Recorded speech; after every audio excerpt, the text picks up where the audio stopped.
जिन्दगीको साथ भनेको यो हो के हिँड्नु हिँड्नु यस्तै हो ल हिँड्नु हिँड्नु यसरी बुढेसकालमा पनि बिहान मर्निङ वाक स्वास्थ्यको लागि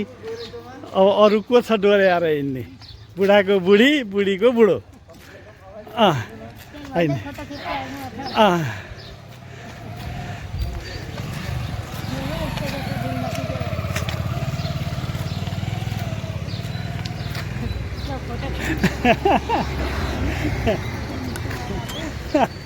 ठिक छ कति वर्ष हुनुभयो अरे 84 87 88 हुनुभयो है भुल्नुहुन्छ ल हिँड्नु हिँड्नु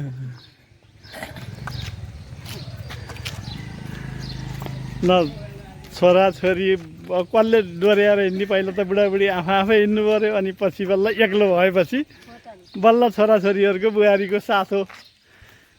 आफू हिँड्न सकिन्जेल त आफ्नो त आफै हिँड्नु पऱ्यो 7 जुनीसम्मको जुन बन्धन रिस्ता भन्छन् नेपाली समाज यसरी चाहिँ नि पछिसम्म कति गौरवमय समाज छ हाम्रो परम्परा छ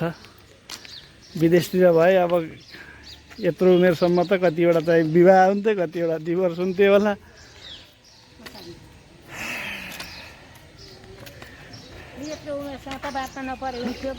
होइन बाँच्ने हो नि यो संसार छन्जेल मजाले हेर्ने हो सकेसम्म बाँच्ने हो यो संसार मजाले हेर्ने हो एक प्राण साह रहन्जेलसम्म पनि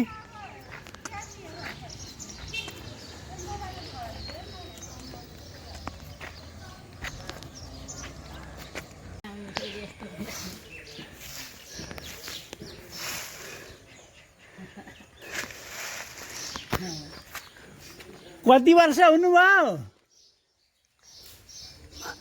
91 ल हेर्नु 91 वर्षको बुवालाई आफ्नो घर सरसफाइ गर्न कति उटुटी छ